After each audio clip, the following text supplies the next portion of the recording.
Okay, I think that might be pretty much everyone. So, as soon as everybody gets kind of settled and someone lovely shut the door whenever, or when, I don't know. When are you guys supposed to shut the doors? Does it work?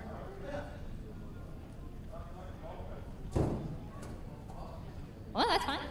All right. Doors can stay open. I'm going to go ahead and get started, though. So, this is the how to make a good, My Little Pony is a good, quote unquote, okay? Don't get offended right off.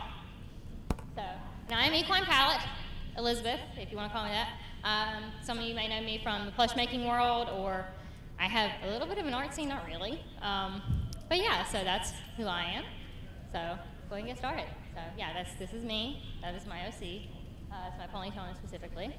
So, I'm going to put a big disclaimer out there to begin with. So, everything mentioned here is a matter of opinion, okay? My opinion, this person, right here. So you are completely free to disagree with any and all points that I'm about to make, okay? My word is not law. I'm not telling you that your OCs are bad or anything like that, okay? So, yeah, this is my opinions, only my opinions. I'm trying to kind of share my knowledge that I've gathered over the world, or over the time that I've been in the fandom of doing art and making OCs and fixing OCs for other people.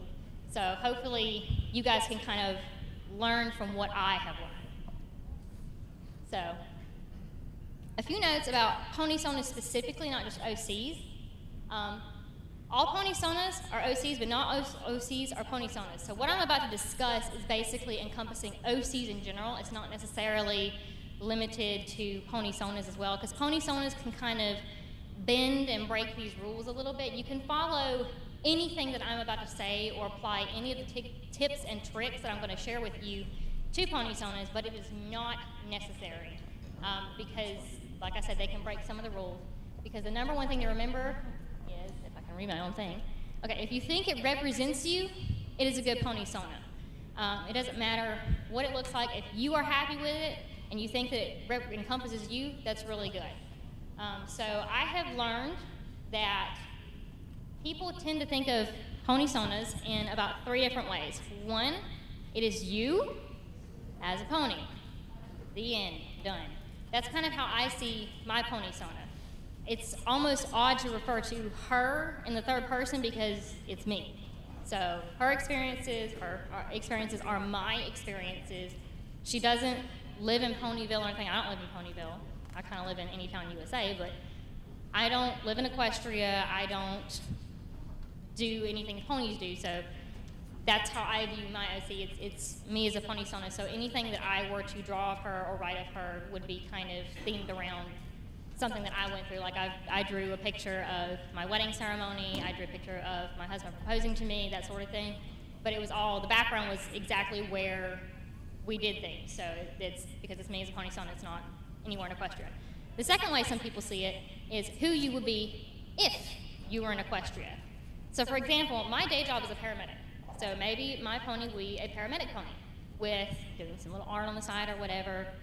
Whatever your day job is or whatever you feel like your talent is, maybe that's what your pony will be. Maybe we live in Ponyville, or maybe you live in a big city like Baltimore or Indianapolis or whatever. Maybe that's where your pony sona would live. Some people can see it like that. And the last way that people might see a pony sona is an idealized version of who you would want to be. So I love being an artist. So if I were to kind of verse it that way, maybe my pony sona would own an art shop in Canterlot. That would be really cool. That sort of idea. So yeah, let's go ahead and continue on. The first kind of thing to think about and to gather is a color scheme for your pony. So a lot of people struggle with that idea. It's sometimes the hardest thing to really get right because the first visual thing you see is a pony's color scheme, and it can immediately kind of set the tone for how your pony is received. So the first idea is don't only use saturated colors in your OC. So when I say saturated colors, I mean like bright neon colors. And when I say never use fully saturated colors, that means neon colors. So like this is a pretty saturated color, but it's not like the brightest thing out here. Like this water bottle, that's pretty saturated. But you don't want to have, say, this color and this color and like a bright yellow or a bright green on your pony. That's just going to cause a lot of clashing. Yeah, and it's, like I said, especially fully saturation, you never, ever, ever, never, never, never, not once want to have a fully saturated color on your OC. So whenever I'm talking fully saturated, I'm talking about whenever you pick a color out on your little color powder thing, it's all the way up to the top right of the corner of the box, or that sort of idea. It's the 255 in any color or what have you. You don't want to have that bright color, because I don't care what pony it is, any pony from the show does not have a fully saturated color. Twilight's main stripes, they're not fully saturated. None of Rainbow Dash's colors are fully saturated. Pinkie Pie's hair is not fully saturated. Nothing. No eyes, no cutie marks, no hair colors, nothing is fully saturated. They can be bright, but not fully saturated. So, 2 different colors is kind of the minimum that you want in your OC. If you do one color, it comes across as very bland, and you don't get a lot of contrast and a lot of like visual niceties, I suppose. 3 colors is pretty much the standard. Pinkie Pie has 3 colors, Twilight has 3 colors, Applejack has 3 colors, Rainbow Dash has 6, but she's a rainbow pony, and that's kind of part of her idea. But 3 colors is a really good point to pick for your OCs. Anything more than that, it gets really complicated to balance all the colors out because they start to compete for dominance, or they start to distract you from different areas. So 3. 3 is a good number. So yeah, don't go crazy with body markings. So I don't want to have polka dots everywhere and maybe some strippy stripies here and maybe like some half-toned ears. A good idea is kind of like this pony, that one that I've designed here, is to focus on big natural colored markings. When I say natural colored, I mean kind of what you would see on an actual horse. So face blazes are good, socks are fine. You might have some spotting in a certain pattern to go with a dapple colored pony. Natural markings are kind of becoming a little bit more prevalent in the show. If you would have asked me this a year ago, I'd have said, no, don't you dare put it on your OC. Never, no, especially not female OCs. But whenever we look into the show recently, Sunburst's mother actually has socks and his dad has a face blaze. So we've seen now, as well as Trouble Shoes. He was modeled after a Clydesdale, so he has lots of body markings. Other than that, though, we have not seen anyone with colored ears. We haven't seen anyone with hearts all over them or stars all over them or that sort of thing. So sticking with natural colored markings is probably your best bet. So I'm going to go over a couple of tips. Yeah. First tip, pale colors, pastel colors. Those are always a really great kind of starting point. Working with more saturated colors, especially when you use too many, is difficult. So if you can't really work with it, starting off with pastel colors are a great idea. Pastel yellows, pastel blues, pastel greens. Pretty much anything that you put together as far as pastel colors, as long as they are in kind of a proper complementing color scheme, it's going to work really well. A good rule of thumb is a light body and a dark mane, or vice versa. Generally, you don't want your pony to have a light body and a light mane, because it's going to come across as really pale and washed out, and you definitely don't want a dark body and a dark mane. That's one of the biggest kind of things that I see with OCs that aren't received as well in the community, is that they have like a black body or a really dark gray body and like deep blue hair or deep brown hair, and it's just a very dark colored pony, and it just really sticks out like a sore thumb. Because something I should have mentioned at the very beginning, my idea of a good OC, this is really something I should have mentioned at the beginning, guys, I'm sorry. I put this PowerPoint together in like 30 minutes, can you tell? So, I think a good OC, good, is one that could fit into canon. So if you were to take your OC and plop it down in the middle of a crowd scene, in the middle of Ponyville, it's not going to stick out like a sore thumb. It's not necessarily bland, it can be its own individual, it can have its own individuality, but it's not going to contrast and be like, oh, wow, look at that OC in the middle of all that. So if I see your pony as an OC, not necessarily pony sona, I shouldn't be able to tell that, hey, I should think, wow, that could really appear in season 7 or season 8, or maybe it's going to be in the movie. That could come from the show.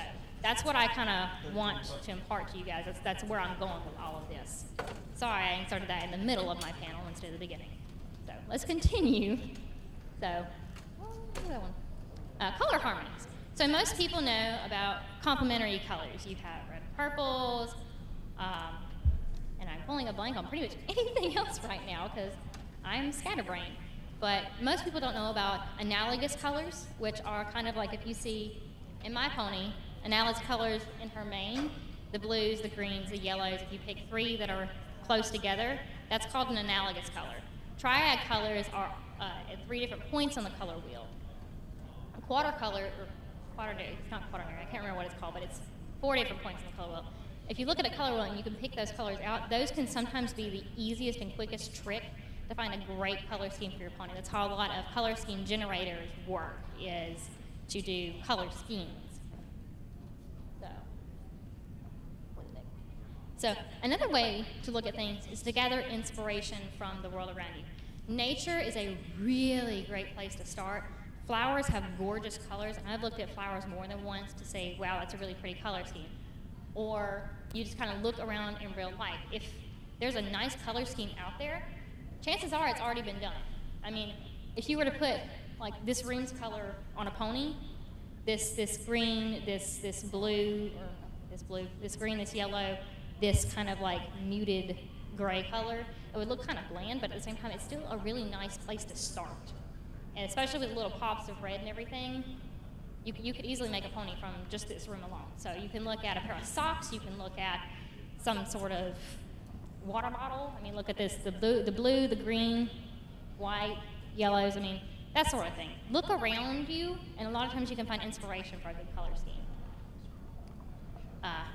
Stay away from blackened anything, okay? Black does not belong on a pony, okay? Dark grays, sure, you can work with it. Look at Thunderlane. He's a really great example of a darker colored pony in the show. But if you have a black and red, or black and like cyan blue, or black and green, that really sticks out, guys. Like, it looks like an OC, and it's a poor design choice. It's a pet peeve of a lot of people, especially me. You hand me a black and red pony that I'm trying to redesign for you, one of those 2 colors is going to go bye-bye. I'm sorry. Black and anything. Just no black and red, okay? Okay, did I impart that right? No black and red. Okay. So the next thing that we are going to talk about is, oh yeah, originality. I forgot that little point there. So if I see any OCs out there, the most common color I see is a white body color. Now, you can make a really pretty pony with white body colors. I've done it before. I've seen plenty of pretty ponies with white colors, but it's really overdone. It's kind of, dare I say it's lazy. It's not really lazy, but it can be a really great color palette to start with, and you can focus on like the main colors and everything. But if you want to be really original and get a really good OC, I'd stay away from colors like a blonde mane and a white body, or white bodies in general, just strict blonde manes. Brown color for hair on anything other than like a pony sona, it's kind of out of the realm of being original. Like, I cannot tell you how many white-bodied ponies with blonde manes I've seen. And blue eyes. I don't know what it is about that, but I see that all the time, and it's really not that original. So if you want to see something original, be adventurous. Pick some colors that might not necessarily go together. I've seen a bright blue and bright red and white pony that didn't look like an American flag. It was really great. I didn't get permission to put that in here. All the art in here is mine, besides which are my OCs, which I did get permission. But anyway, yeah, so next point. We're going to look at your pony's race. So we're going to go ahead and fire these in rapid succession. So Pegasus, Unicorn, Earth Pony, Alicorns, and Bat Ponies. Now, changelings are also in here, but to be quite honest with you, I haven't done enough research and looking at the show to really kind of gauge how to tell you guys about the new color of changelings. So I'm just kind of leaving them out of there for the time being. But Pegasus ponies are generally associated with the weather. Unicorns are generally associated with the arts. Earth ponies are generally associated with nature. Now, that doesn't necessarily have to be true, because we've seen Pegasus Ponies that craft delicate snowflakes, and I'm sure that you could see unicorns that help flowers bloom, that sort of thing. It doesn't have to stick with that idea, but it kind of helps. It gives you a general idea. Alicorns are royalty, period. That was a big pop in there. I'm going to repeat that. Alicorns are royalty, period. If your OC is not royalty, it does not need to be an alicorn. And if your OC lives in Equestria, it does not need to be an alicorn or royalty. We have enough of those. Thank you. Now, there's a lot of other worlds out there that we've seen, a lot of other nations. So you could easily create your own nation and create an alicorn OC to go with it. I did that once. That was when I first got started. I didn't have a very good backstory to back it up, but you could do that and have it be plausible and believable and say, yeah, so apparently there's this new nation that Equestria has come into contact with, and it has this alicorn leader. That sounds really cool. That could be plausible. But otherwise, no alicorns. No. I don't need any more explanation. No. Okay, so bat ponies are another thing that I've seen. They've become really popular lately, and it's kind of hard to really gauge their idea. We've only ever seen them as Luna's night guard, and that's all we really know. We've seen van ponies, which Fluttershy turned into. Now, there's a big kind of thing about mine. Van ponies and bat ponies, two different things. Van pony is a temporary state. It has different aesthetics to it. It has different wings, different eyes, has these bat-like ears. Bat ponies had this little triple flip ear like you see on her. They have a different wing style and everything. So those are two separate things. I'm not talking about van ponies right now because it's a different state. It's not really a race. I like to think of bat ponies as purely nocturnal. And so if they are nocturnal, they can have their own kind of society that surrounds that. Like this was an OC that I redesigned for someone, and I called her Night Solitaire, and she is a jeweler. And she's a jeweler for the night ponies. If you're something that you have breaks, then you can go to her because she's a bat pony and she's nocturnal and she's in the middle of the night. I've done one that was a veterinarian for night care of animals, that sort of thing. That's kind of the way that I go about bat ponies. Bat ponies can have darker color schemes. This is one case in which you can kind of see that there is a dark body and a darker mane. A lot of times what I see with bat ponies specifically is like a dark muted body color and something that kind of plays off that, where it's like this one is like a dark muted purple or a dark muted blue or something like that. That's where you can kind of stick around for bat ponies. But as far as their backstories and what they do in Pony Society, it's all really up to you. If you see a bat pony, we've not seen them in the show. We've not seen them walking around in Canterlot or Equestria in general in the middle of the daytime, so that's why I assume they're nocturnal. You don't really see them. So your bat pony is probably not going to be walking around in the middle of Equestria in the daytime because we don't see that. So, yeah. Okay. Next thing to talk about are cutie marks. A lot of people are kind of me struggling with, oh my gosh, I cannot come up with a cutie mark. So the way that I see it is a pony's cutie mark is given to them whenever they find out what their destiny is. Sometimes that's associated with their profession, sometimes it's associated with what they love to do, sometimes it's associated with their talent specifically. Generally it's kind of their talent, but that kind of leads into different things. So the thing is, though, it doesn't have to be related to their talent. If you look at Fluttershy, she's got butterflies as her cutie mark. She could be the pony that could fly without making a sound. You could see Twilight's cutie mark and say, hey, she might be an astronomer. The more general it kind of is, sometimes the better it can be. Because I've seen so many music notes and paintbrushes and hearts and all those sorts of things, and I've seen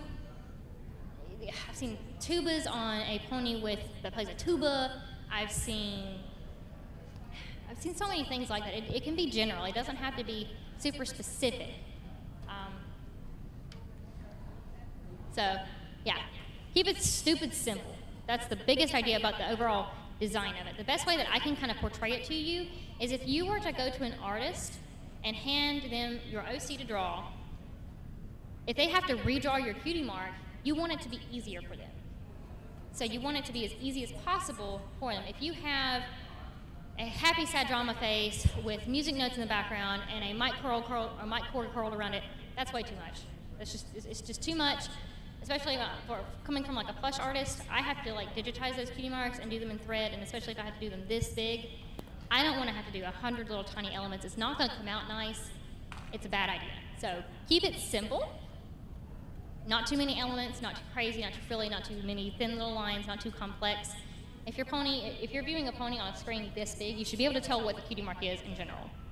Yeah, so that's a good one with that. So the next point is mane and tail designs.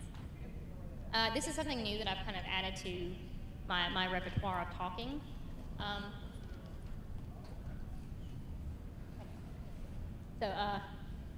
Top, back, and tail is kind of the method that I use to make it. So you have a mane top, you have the back of the mane, whether that's on the back over here or on the side right here, and a tail. If you leave just a top piece, they look kind of bald. If you leave just a back piece, they look kind of bald. And Lord help you if your pony doesn't have a tail. So, yeah, that's the way that I kind of go about things. The more that you make ponies, the more that you can kind of get good ideas. This was one pony that I was really proud of with this really pretty squirrely mane that I redesigned for someone. But you can see that there's the distinct top piece, which is the forelock of a pony, which generally goes in between their ears, the back of it, and a tail. So the flow needs to be from base to tip. And what I'm talking about when I say that is if you have a pony's tail that goes like this, and you have color stripes, they don't need to be going like this. They don't need to go straight across a pony. You don't need to have stars, like not necessarily accessory stars, but like stars in their actual mane. That doesn't make any sense. That's not natural. It doesn't look good. It looks really odd and awkward. So whenever you look at a pony's mane, it needs to flow from the base of the tail to the tip of the tail, from the top of the ear to the front of the face, from the top of the ear back down to the shoulder. If you have stripes, that's the way they need to flow. If you have any sort of a gradient, that's the way that it needs to flow. That's the idea that I'm talking about, because if you make horizontal stripes across the pony's tail, it just doesn't look right. If you decide to give your pony tips, like if we've seen feather bangs in a recent episode, it's kind of jagged, because that's what the ends of hair look like if you have your hair tipped. So you don't necessarily need straight lines really anywhere going horizontally across the pony's mane or tail. This is just a rule of thumb that I kind of like to follow. You want to hit that 1.5 height of the ear. So you can see on this pony specifically that the mane goes a little bit above the ear. It's about half an ear height above that ear. If you make it any taller, it looks like a bouffant hairdo. If you make it any flatter, it looks like you grabbed a base and you just kind of plastered on their mane and it's kind of stuck to their head. It doesn't look very good. So it really helps to try to hit that happy medium of giving them a little bit of oomph, but not too much oomph. So the next thing we can talk about is naming. Naming is sometimes really difficult to do. Most people find that they like to have a talent associated name. But you don't necessarily want to have a pony named Stained Glass who makes stained glass. That's really redundant and ridiculous and just way too obvious. So some of the things that I like to think about are a noun and an adjective. So like shimmering wave or glorious sonnet, sunset shimmer, those sorts of things, twilight sparkle, time of night descriptive adjective, that sort of thing. That gives you a general idea. You might want to also think of, with a talent associated name, if you're going to make a talent associated name, you might think of like pillowcase for a sleep-related pony, or maybe pop cap for a soda-related pony, or nail varnish for a kind of beauty-related pony. That's what I'm talking about when I say a talent-associated name. But it doesn't have to be. Look at Pinkie Pie. Her talent is making people happy through parties. She doesn't make pink pies all the time, just pink pies for a living. That's not what she does. She bakes and she's a good baker, but making pink pies is not her sole thing. So it doesn't have to be related. I also like to think of puns and plays on words. Sometimes those are fun, like this one. He already came with a name. I didn't really do a whole lot to him. But his name is Just In Case. He's a lawyer pony. I was like, just in case, just in case. I love that. That tickled me pink. I love names like that. And those are also, they're the hardest names to come up with, but they work really well. So, next thing I'm going to talk about is accessories. The number one rule is don't overdo it. Don't have earrings and a necklace and a hat and socks and tail rings. And your pony becomes something, everything but the kitchen sink. It becomes way too complex. It becomes a mess, and your eye is sitting there looking around this design like, oh my goodness, where am I looking at? And you want somewhere for your eye to rest on a pony, whether that's its body, whether that's its mane.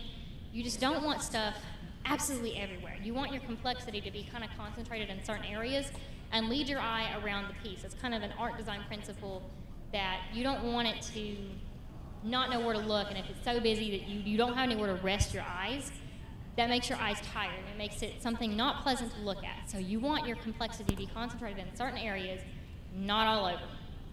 And you want it to be led around the piece. So typically what I like to do is you want it to look at the top of the mane of the eye, down the body, cutie mark, tail. So your areas of concentration will be mane, eyes, which is the eye concentration is usually from a pop of color, cutie mark, which is kind of a different texture that gives a different complex look, and tail. But like I said, you don't want it to be all over the place crazy and you don't have anywhere to look. So some tips that I'm going to tell you guys. Multiple piercings belong on pony sonas, not OCs. You might get away with like 2 studs. That's about it. You don't need nose piercings. You don't need cheek piercings, tongue piercings, like ears lined up the wazoo. You don't need all that. You don't need all that on an OC. It becomes really distracting. We haven't seen anything like that in the show. It's just, it's too much. It makes your pony stick out way too much. So, scarves are another thing that I see a lot of. Now, you can make a scarf. It looks fine, but I've seen a lot of them. It's not a very original idea. Hats are typically not really seen unless it kind of goes with their idea. Like we've seen Button Mash with his little beanie. It kind of goes with his little childish idea. I've seen police ponies with a hat. I've seen a ranger pony that has like an outfit and a hat, that sort of idea.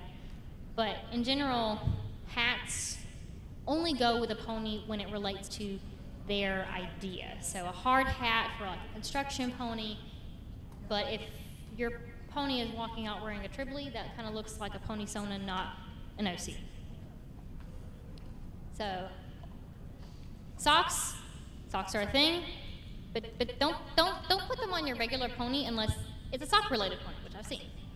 But have it as a version, but it doesn't belong on your OC just in general. Your pony's not going to walk around Equestria wearing socks. They'll get all dirty and nasty and gross. And if I was a pony, I really wouldn't want to be doing laundry every day. So don't put socks on your regular pony. Did I mention don't overdo it? Did I harp on that enough? Just don't put too much on them. That's one thing that I do all the time whenever I'm given an OC. I just start stripping accessories away. That's what I do all the time. I'll leave a couple of key things. I might leave a necklace. I might leave a hairband. This guy right here, he came to me as a mer pony, but not like what we see like in the new movie. Just scaly and weird looking. So I turned him into a sea pony enthusiast. And he has his little scope. He has a little what are they called? Sawfish little thing, sculpted thing. And he's all excited. And his cutie mark is kind of like, is that a seashell or is it a sea ponytail? I think he can tell you, but nobody really knows. Do they exist? Ooh. Anyway, so the next thing is talking about your OC's backstory. And the biggest thing is don't have woe is me beginnings. Oh, my OC was bullied as a filly. No. Well, my OC saw their parents get murdered in front of their face. No. My OC never made any friends as a filly. No. Okay? No. My Little Pony is an escape from our really cruddy world. We don't want to see those things and be reminded of them, okay? It doesn't have to be all sunshine and rainbows. it's pretty much canon that Applejack's parents are dead. The Apple family children are orphans. We see that, but it's not harped on in their story. If they had an official biography that was written, it would be something like the Apple Ponies had the Apple Ponies were orphaned at a young age, so they grew up on their farm, raised by their Granny Smith, and they all grew up and do different things, yada yada, blah blah, blah, so on and so forth. It wasn't. They saw their parents tragically killed in a car accident, and so they had this awful childhood, and they never made any friends, and one got a really bad cider addiction, and I mean, no, it's not harped on. And that's what I see a lot of is, my OC saw one of their parents being attacked or murdered, or they murdered their parent, and it made them very dark and twisted inside, and ugh. It's just, we see enough of that in our daily life. So the world of My Little Pony, don't bring that in there. Let's keep it happy. Let's keep them good. Okay? It's a very pure kind of idea. Touched on subjects can be things like orphans. I can see divorced parents being in it. I can see can't remember the rest of my talking points here, but things like, I'm just going to go through either. Things like rape, things like murder, things like self-harm, things like suicide. Those are things that could potentially be kind of talked on, but they don't need to be in your OC's backstory. They're way too dark, they're way too tragic. And honestly, whenever you put them in there and it's harped on, it makes your OC look like a pity party pony. And you're just begging for people to like it just because, oh, it's so sad, oh, woe is me, my life was terrible, and now I have trouble making friends, and you're like, oh, you're just fishing for compliments, I really don't want to look at this OC anymore, I'm done. So, the next one. So, real characters, though, have character flaws. That's my next talking point here. I know how hard it is to give the OC that you love a negative trait. But if you sit there and say, oh, my pony is loved by everyone, and she's really good at drawing, and she's super nice, and there's absolutely nothing wrong with her. You guys know what that sounds like? Thank you. It sounds like a Mary Sue. So, bring in some realistic character flaws. I mean, if you look at ponies in the show, Twilight Sparkle can be kind of neurotic and obsess over small details. Pinkie Pie can be kind of immature at times when she doesn't really need to be. Rainbow Dash can be kind of brash and irresponsible. Even Celestia, theoretically, didn't give her sister the support and love that she needed and had to banish her. This godlike figure, Celestia, has this negative thing that she has problems with. She has problems connecting with her sister. We've also seen that in the most recent of episodes, that they have trouble. She has trouble communicating, and she is, like I said, the godlike figure in the show, and she still has a character flaw. So don't have your OC be all wonderful sunshine and rainbows. Throw a little bit of reality in there, okay? Maybe they're a little bit scatterbrained. That's me. Miss, I did a panel presentation set up in like 30 minutes because I was way too busy. I mean, put real stuff in there, okay? The next points that I'm really going to talk about is, I told you guys that I'm trying to teach you guys how to make an OC fit into canon. The big thing is not violating canon. If we would have seen your OC in the show at this point, then you don't need to be talking about that. So, for example, having them related to a canon point. Oh, this is Rarity's sister. Yeah, she lives in Manhattan, and she owns a boutique, and they're really good friends, really good friends. No, we would have seen Rarity's sister. Don't talk to me about whenever they threw Twilight's brand new brother in there and all that stuff. That's something different. But don't do it to your OCs, okay? Your OCs don't need to be Rainbow Dash's cousin. They don't need to be Luna's daughter, unless you're doing something like a next gen. But that's a whole other talking point. Like that's another presentation and stuff. But don't have your OC related to a canon pony. You may be able to get away with a member of the apple family, but it needs to be like a apple bloom's third cousin, twice removed, etc., etc., etc. Because that family has a lot of ponies in it. They have a lot of ponies. Yeah. So, anyway, the next is canon shipping is not good. Okay, I'm sorry. I'm so sorry. No, your OC is not Twilight Sparkle's boyfriend or girlfriend or no. Okay, no. I've seen it's okay to have like fan art of them drawn together. Like, oh, this is my crush up here. I have like this whole like mural to Celestia right here. She is my waifu, and you can have fan art of them drawn together, that sort of thing.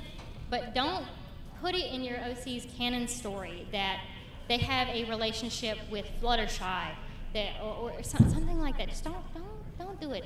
Don't. If you want to have them interact with any main characters, my rule of thumb is a single kind of interaction in passing.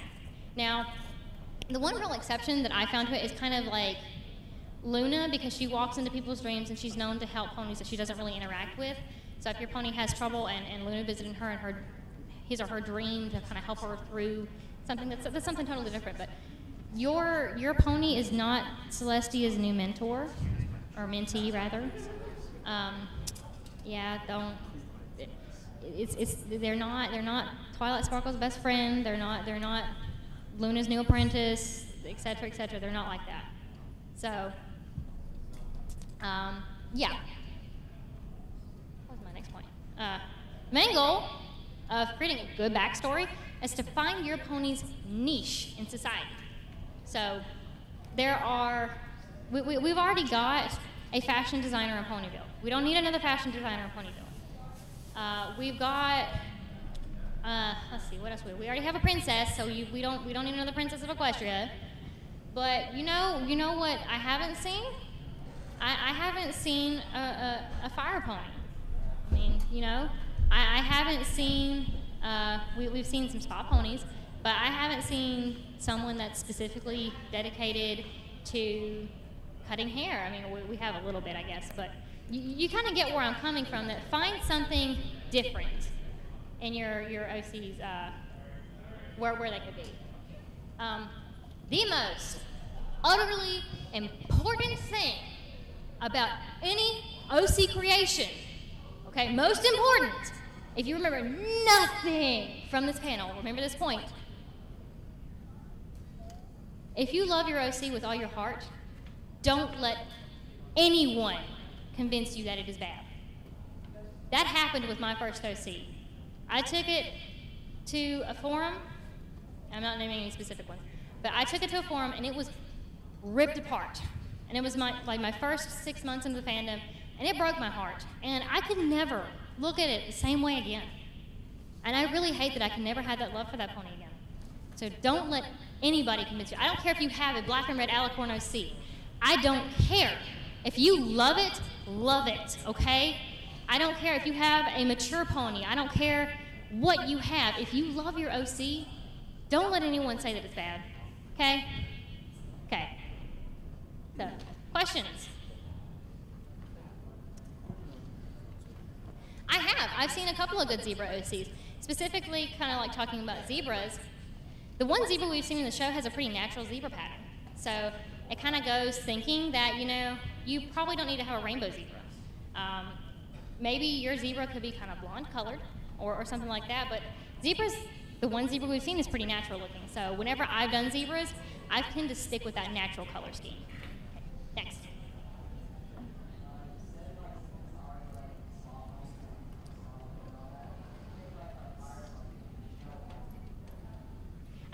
That's something kind of different. It's kind of like, if you created something long before it, then the show didn't steal your idea or anything, but you don't need to change your pony just because something popped up in the show.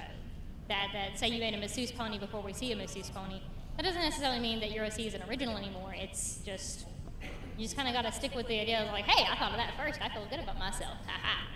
Next.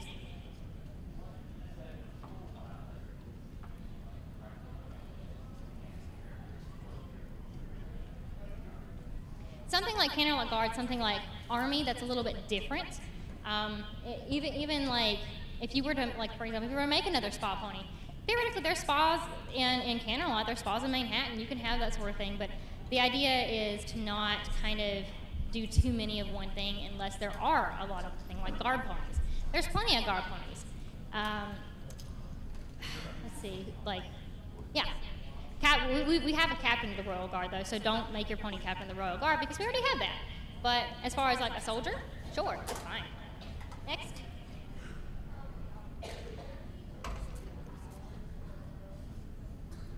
Okay, so as far as powers and abilities go, this is something I probably could have thrown into my panel. If your OC doesn't have a horn, it cannot do magic. Okay? If your OC has a horn, it cannot create wings and fly. Okay? That was a temporary spell, and that's something different, but just, you're really getting into the realm of Mary Sue. If you create something that's like overly powerful, whenever you want to have a power for your pony or something like that, you kind of want to focus on one talent and not make it super overpowered. Like, your OC can't control the stars. I'm sorry. That's sort of idea. And yeah.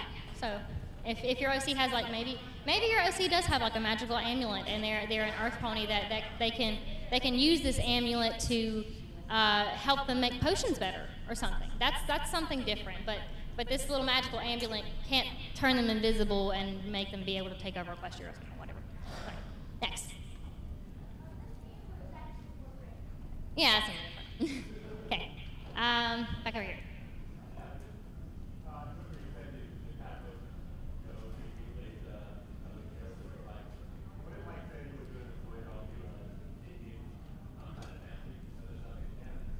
Right. Fan fiction gets into a little bit of a different territory because, and another thing I didn't mention is like alternate universes. I'm dealing solely and strictly with canon. If you want to go around and do something for like a background pony, excuse me, what in the world was I looking for there? If you're doing like working with a background pony or something, then that's something different entirely because we haven't seen that in the show. Presumably Lyra has parents. You could make Lyra's parents. But it kind of goes to say that Lyra probably doesn't have any children, that sort of idea. So it's again, if we would have seen this interaction in the show of some sort, then maybe it's not such a good idea.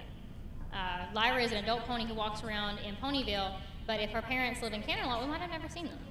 But maybe that's why she's gone to visit Canterlot or something. I don't know. But yeah. Does that answer your question? Okay.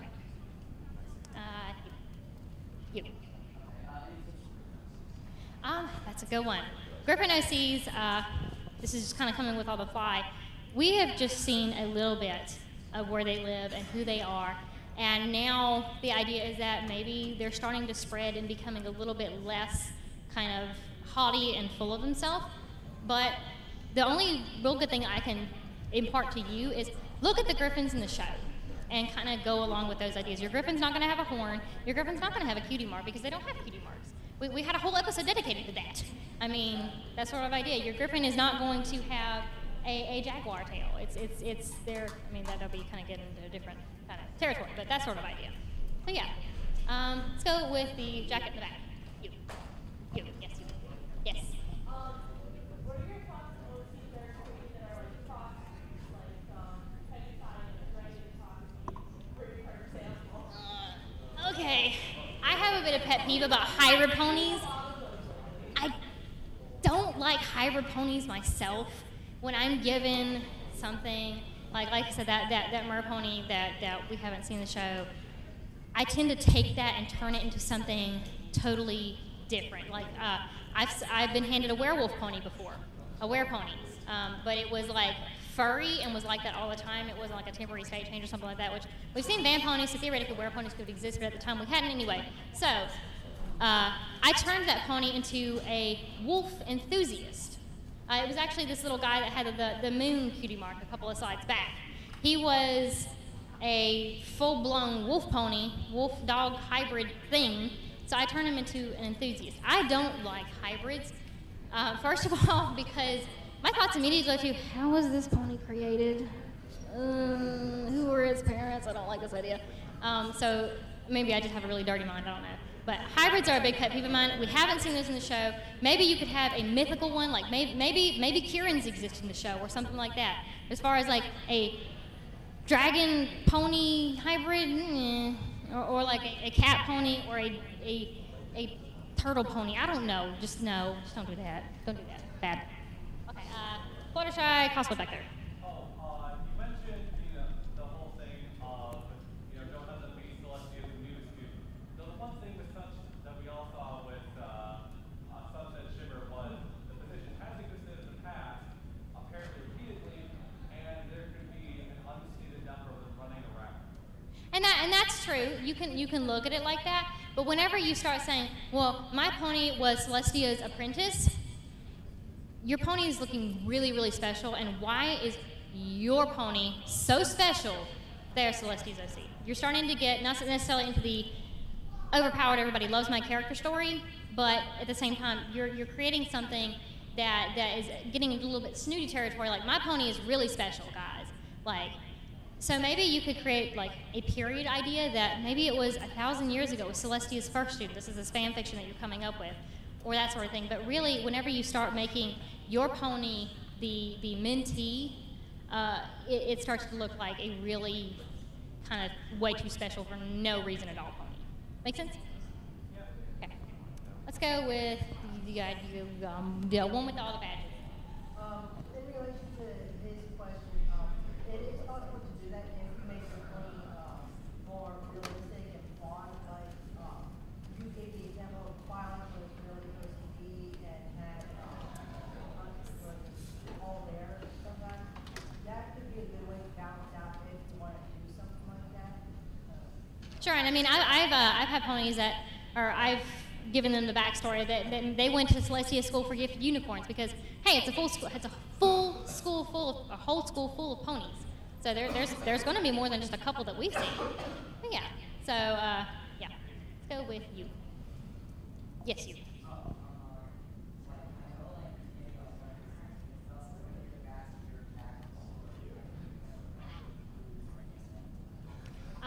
It's kind of one of those things that I mentioned earlier, that if it includes someone that's from canon, it kind of needs to be a in passing sort of thing. Maybe they bought a cake from Pinkie Pie, but they don't necessarily need to have a ongoing relationship of some sort.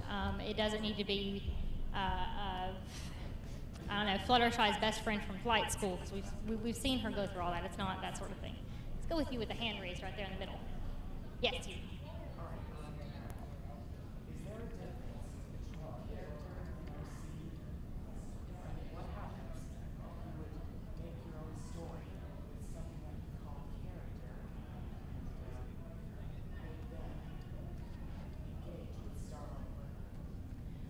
Well, OC stands for Original Character, and it's kind of like Starlight is this new pony that we've seen, but she really is the focal point of the show at this point. I don't know, maybe she interacted with her in her fillyhood or something, but you really don't need to be like, hey, this is Starlight Glimmer's new mentor, or mentee rather, or it's just, if we would have seen it in the show at this point, you probably shouldn't be doing it. It's just a rule of thumb again, guys. Let's go with you, white shirt. Earlier you mentioned alternate universe, so that came right there.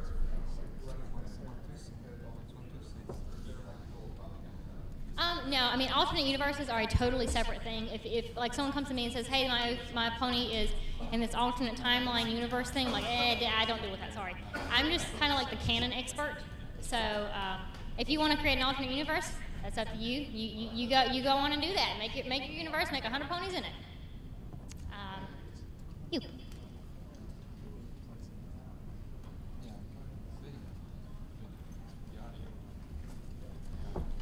I've seen a couple of things like that. I personally created an Egyptian pony that had like tattoos going up his arm, and that's something different that goes with the theme. But as far as like, if your pony sticks out in the middle of the crowd scene in Ponyville, that's kind of getting a little bit rough. Maybe go with a different design. Pink hair.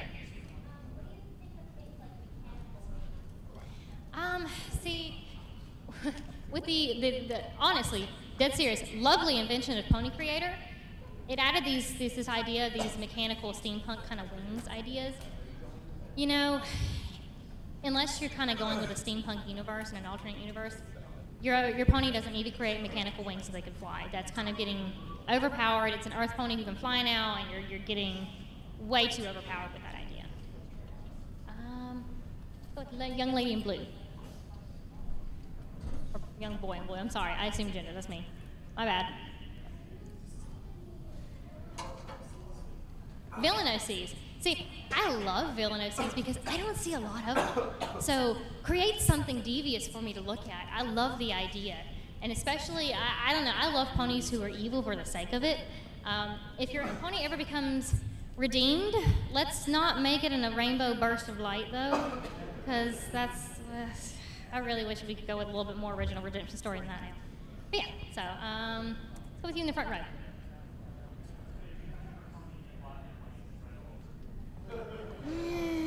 I think you already know the answer to that question. Rainbow Dash shirt.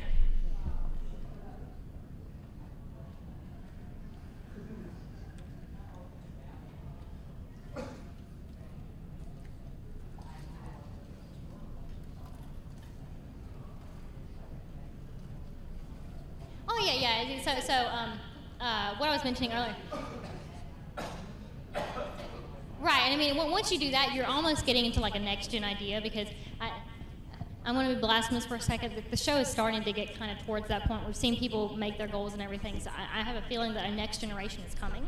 So once you get kind of past what's come up to this point in the show, that's something I would consider as next-gen. So it becomes a totally different idea.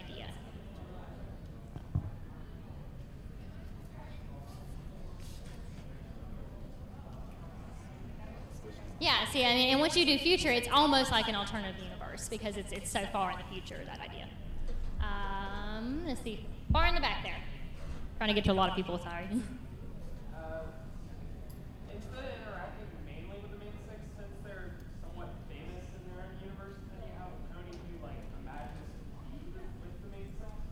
I mean, if it's in their own universe, then I really have nothing to say because I don't know the rules of this universe. Maybe they're best friends with all the main six. I don't know. It's your universe. No, not even best. They don't interact with the main six at all. But since main six is famous in their own universe, then you have someone who wants to be like them. I mean, theoretically, like I said, if it's a different kind of area, different universe, a different idea, then it's something different. Okay. All right. So let me grab one last question. Let's go with you in the back. Or you? Yes, you. Yes, you.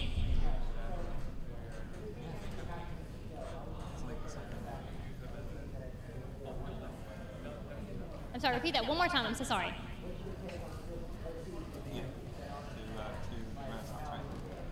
So, I mean, that whole family story, I mean, it worked, right? That worked, right? So let's say I don't see why that since the cake's grandmother twice removed had horns, that her baby could have a horn. That makes sense, right? I mean, honestly, siblings who have different races, as long as it's not like a history of Earth ponies who suddenly pop out a unicorn pony, then I think it's perfectly logical and fine. Logical. Okay. All right. So I don't have time to read more questions, guys. I'm so sorry. But I actually have another couple panels coming up. They're plush-related panels. I'm also doing the how to plush, or how it's made plushie panel, and the plush artist OC panel. Oh, look at me. Wow. Plush artist panel. So yeah. So thank you guys for coming. I hope you learned a little bit, and you guys have an awesome rest of the con.